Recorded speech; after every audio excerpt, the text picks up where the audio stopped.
First, add your clips, then press Ctrl D to duplicate the layer. Then press T to bring up the opacity.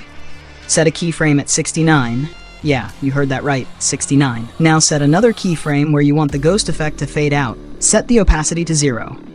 Now press S on your keyboard and set a scale keyframe at 102.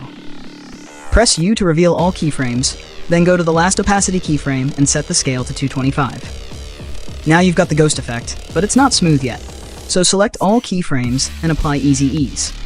You can use the graph editor if you want, but honestly, there's no need. It already looks great without it. At last, add your favorite CC, enable motion blur, and turn on optical flow to make it even better. Check out my CC packs and more, and join my Discord server for a variety of free After Effects packs. Thanks for watching. Until then, see you in the next one.